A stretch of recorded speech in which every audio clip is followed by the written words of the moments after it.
नमस्कार, स्वागत है आपका फिफाना हिंदी क्लासेस में। और चलिए आज की क्लास शुरू करते हैं उन्हीं 5 प्रश्नों के साथ। तो आपको मैं बता देती हूँ कि अपन रास साहित्य परंपरा के ग्रंथों का अध्ययन कर रहे हैं, वो भी प्रश्नों के माध्यम से। और रास साहित्य परंपरा के ग्रंथों की पहचान यही होती है कि उनकी रचनाओं के आगे नाम रास लिखा हुआ होता है। क्योंकि इनकी एक शैली थी रास। तो जैसे चंदन बाला रास, बरतेश्वर बाहुबली रास, तो इस प्रकार से जिन भी रचनाओं के नाम के आगे रास लिखा हुआ मिले वो रास साहित्य की रचना है। और रास साहित्य की रचना किस धर्म से संबंधित थी? जैन धर्म से संबंधित थी। ये आप विशेष तौर से ध्यान रखेंगे। रासो साहित्य वो तो वीर रसात्मक था, रास साहित्य जैन धर्म से संबंधित है। चलिए देखते हैं पहला प्रश्न आज की क्लास का। तो सबसे पहला प्रश्न, मुनि जिनी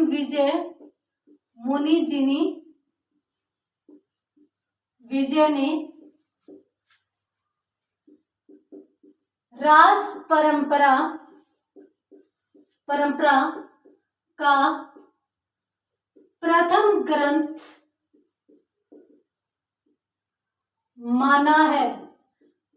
अब इसमें यह भी आ सकता है कि कौन सा ग्रंथ माना है, परंतु मैंने यहाँ पर प्रश्न सीधा लिया है। तो पहला प्रश्न तो ये है कि रास परंपरा का पहला ग्रंथ मुनि जिनी विजय ने माना है। वैसे अपन देख चुके हैं कि चंदन बाला रास जो था श्रावकाचार जो ग्रंथ था वो देवसेन का था, वही हिंदी का पहला ग्रंथ माना जाता है। तो अपन रास साहित्य का भी पहला मान सकते हैं, परंतु मुनि जिन विजय का जो मत है वो यहाँ पर आपको बताना है। आप इसके बारे में सोचिए, मैं दूसरा प्रश्न बताती हूँ आपको।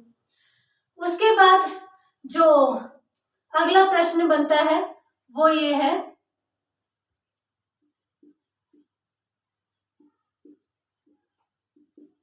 भरतेश्वर बाहुबली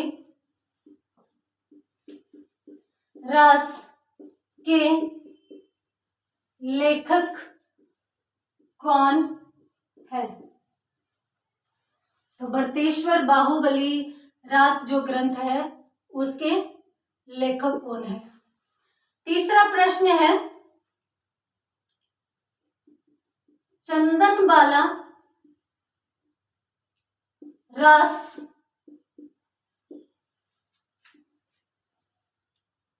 ग्रंथ की श्रेणी है।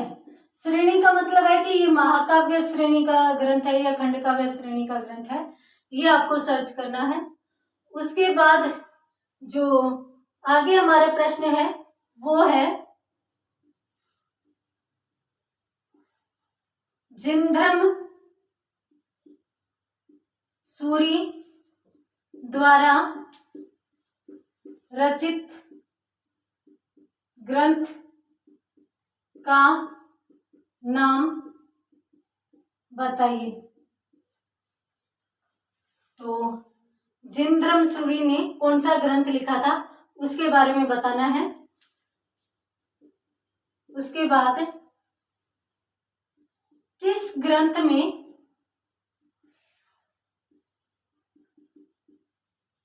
स्थूलीभद्र व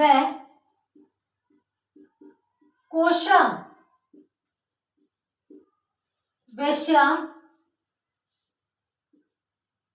के बारे में लिखा गया है। सीधी सी बात है कि कोशा वैश्या और स्थूलीभद्र इन दोनों का चित्रण किस ग्रंथ में मिलता है, तो इसका आपको बताना है। तो आज की क्लास के ये हैं 5 प्रश्न। चलिए अपन देखते हैं कि इनके उत्तर क्या होंगे। तो जो मुनि जिनी विजय है, इन्होंने जो पहला ग्रंथ माना था रास साहित्य परंपरा का वो यही था, भरतेश्वर बाहुबली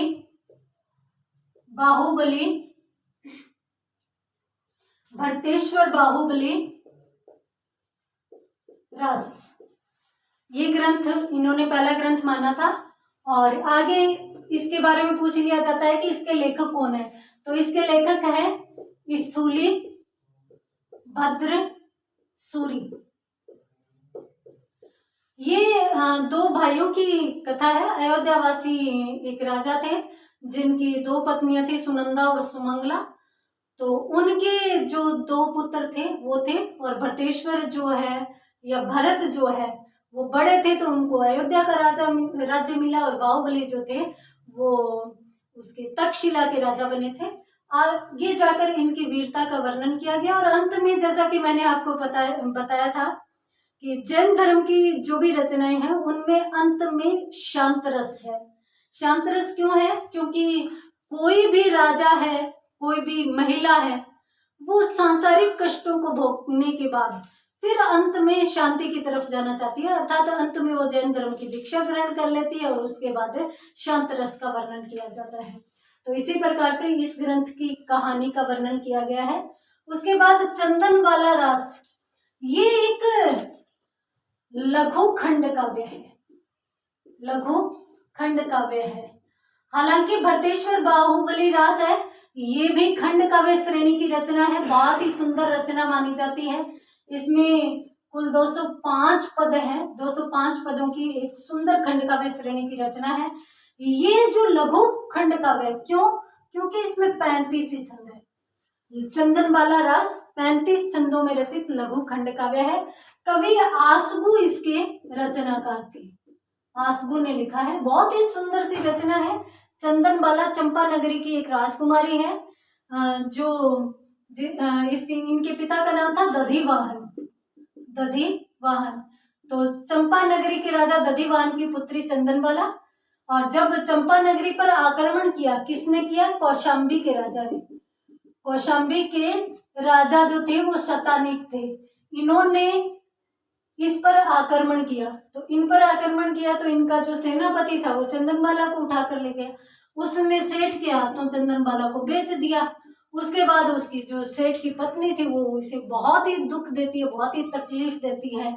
चंदनबाला वहां दुखों को, तकलीफों को सहन करती हुई अपने सतीत्व की रक्षा करते हुए और अंत में जाकर जैन धर्म में दीक्षा ग्रहण कर लेती है, और अंत में जाकर वही शांत रस का वर्णन किया जाता है।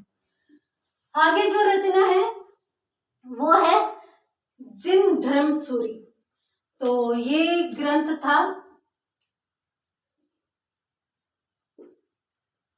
स्थूलीभद्र, सॉरी यहां पर उन्होंने ये स्थूलीभद्र रास है, ये शालीभद्र है भी, और ये स्थूलीभद्र रास। तो यहाँ पर स्थूलीभद्र रास किसने लिखा था? जिनधर्म सूरी ने लिखा था, और इसी ग्रंथ में स्थूलीभद्र और कोशावेश्या के बारे में लिखा गया है। तो ये भी आ जाएगा स्थूलीभद्र रास। नाम से स्पष्ट है, स्थूलीभद्र रास में स्थूलीभद्र और कोशावेश्या का चित्रण किया गया है। और यहाँ पर मैं आपको बता देती हूँ कि जिनधर्म सूरी ने ये ग्रंथ लिखा है। ये जो घटना है या ये जो कहानी है इन दोनों की, इसके बारे में इन्होंने ग्रंथ नहीं लिखा, बहुत सारे ग्रंथ लिखे जा चुके हैं। जैसे मैं आपको बताऊं कि लैला मजनू की कहानी है जो प्रेम के लिए जानी जाती है, तो उसमें ये नहीं है कि एक ही व्यक्ति ने लिखा है, बहुत सारे लोगों ने लिखा है। राम के बारे में, कृष्ण के बारे में बहुत से लोगों ने लिखा है। उसी प्रकार से ये कहानी भी इनके बारे में प्रचलन में है, तो बहुत से लोगों ने लिखा था, इन्होंने भी इसके बारे में लिखा था। और मुनिचिन विजय ने इस ग्रंथ को पहला ग्रंथ माना क्योंकि ये 1184 ईस्वी में लिखित है, तो इसलिए इसको पहला ग्रंथ माना। तो ये थे आज की क्लास के 5 प्रश्न, आप स्क्रीनशॉट ले लीजिए। और आज की क्लास के ये बहुत ही महत्वपूर्ण प्रश्न है, साथ में चंदनबाला की बहुत ही सुंदर सी कहानी है। जैन धर्म की रचना पढ़ रहे हैं तो वैसे भी शांत रस है, तो बहुत अच्छा लग रहा है। तो मिलते हैं अगली क्लास में कुछ और प्रश्नों के साथ, तब तक के लिए धन्यवाद।